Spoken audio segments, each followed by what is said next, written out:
Anyways, today we're going to talk about the different type of sprint workouts and which one you should be doing, right? And I'm going to discuss in detail which one is good for which part of the season. So without further ado, let's get right into it. The first one we're going to talk about here is the pyramid interval workouts for sprinters, right? And this type of workout is something that you would do in your early part of the season, like the beginning of the season. I don't call it base work, I call it early season or preseason. So you want to be prioritizing the pyramid interval workouts in the early part of the season. And what this consists of is exactly what it says.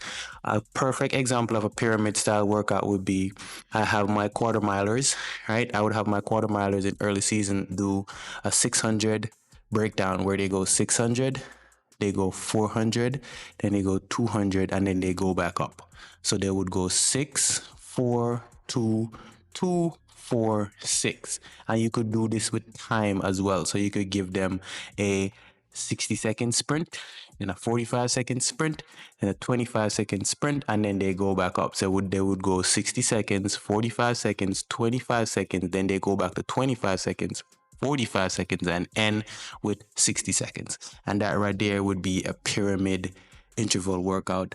Perfect for athletes in the early part of the season to get the gears turning, to work on form, just to get them turning over. The second one here is old school. This is fartlek training.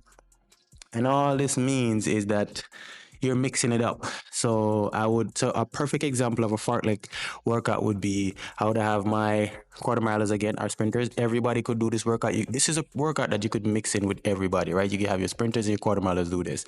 And all they're doing is they do a full warm up and then you put them on the start of the 400-meter line and you explain to them that you're going to blow the whistle, and one whistle means stop and one whistle means go. And then what you would do now as a coach is determine the distance you want them to run. So for example, if it's a speed day or so a day where you want to work on some turnovers, you blow your whistle and then time them for 15 seconds and see how far they get. Then you blow your whistle. And then you blow your whistle again after they walk or jog 15 seconds, and then you would repeat that. And you could change the distance or you could change the time that you want them to run. That's all the fartlek workout is. It's continuous running. So the next one we're going to talk about here is ladder interval. And what this means is exactly what it says. So I would reserve this type of training when I'm getting really specific with my athletes. So this is a workout that I would do in season. So let me give you a perfect example of what a ladder workout is, right? So for example, say I want my athlete to get to 250 meters at a certain time. So he would do a run where he goes from the blocks to 250 meters to the first 250 meters, and I will time it, right? And then I would add 50 more meters to that where we're doing it. Wouldn't after he does he or she does a 250, then we would add 50 more meters to it with full recovery, and then we go for a 300, working on that same race pattern where they get to 250 and then I add 50 more meters. So all I'm doing is if I start out with 100 meters, I would add 50 meters. If I start out with 200 meters, I would add 50 more meters or 20 more meters. So I'm just adding meters to the already established distance that we decide that we're going to cover. And this would be very specific to the athletes. So if I have 100-meter athletes and we're working on that first 20, then we start working on 30, then we start working on 40, then eventually go up to like 80 meters, if that makes sense. And the next one we're going to talk about here is tempo running. So this one is controversial. This one is big.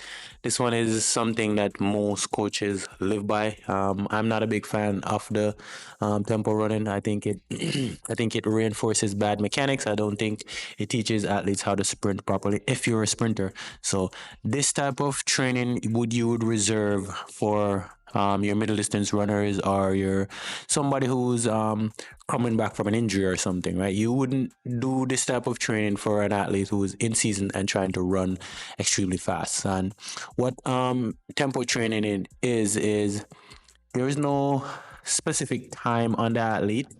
there's no specific intensity for the workout. The athlete basically is just going through the workout. Like, okay, do 5 100s with walk back recovery, right? So it's all about how the athlete feel, what they could run it really fast or they could run it really slow. So that's where I have an issue with it, because I like specific guidelines when it comes on to sprinting. I don't want to just go to the track and blindly do a workout. So the next one there is the tempo training. This one you can implement if you're somebody who's just getting into sprinting and you're just trying to work on your form. Don't get me wrong, the tempo training is fine, but it's not something that I use in my type of training all the time. So the next one we're going to talk about here is split training, and this is a really good one. I implement this type of training into my workouts all the time. So what this is so for example, I come to the track and I so my split training would be, I have a 400-meter hurdle breakdown where I'm doing my first 200 meters without hurdles, and then I attack the last 200 meters off the hurdles, right? After 400-meter hurdle race. So the first 200 I would go flat out, no hurdles, and then for my last 200-meter I would be clearing the last 5 hurdles. So that right there would be a perfect example of a split workout. Another example could be you do a 20-second run, and then you mark distance for the 20-second run, and then you run a 200, and to see if you could cover the same distance or past the distance, right? So basically you running a distance and then you're contrasting it with another distance. That's what split training is. And this again is a type of workout that you would reserve for in season, for when you're trying to be very specific and very intentional with the sprint workouts. And the last one we're going to talk about here is acceleration drills. And yes, you heard me, you heard it here first. Acceleration drills, sprint drills, is a sprint workout. So the more efficient you could do your drills, the more efficient you could learn how to turnovers, activate certain muscles, the faster you can sprint or can hold your form for longer. You can activate the right muscles to run correctly, to sprint faster, if that makes sense. I'm a big proponent of this one. I love sprint drills. I love to incorporate sprint drills into my training.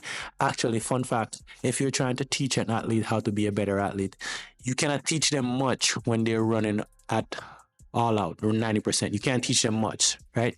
Where you can teach an athlete how to run correctly is when they're doing sprint drills, because they're going slower, they're practicing movement patterns, they're reinforcing certain type of movement patterns. So that's when you could teach them how to run correctly, how to understand their body a little bit more, foot placement, all that stuff. So these are my top 6, guys. If you like this type of video, feel free to leave a like, leave a comment, share it with somebody who you think is going to find this video informative. And again, Lifestyle Athletics here. We're pushing for 50,000 subscribers by the end of September. So if you haven't jumped on board, welcome. Remember to hit that subscribe button. Remember to hit the like button. It doesn't cost you anything, guys. I'm a 2-time Olympian here, taking the time out of my day to share this type of information with you to help you to grow and become the best version of yourself. So if you made it this far in the video, hit the like button, hit the subscribe button, and until the next time, peace out.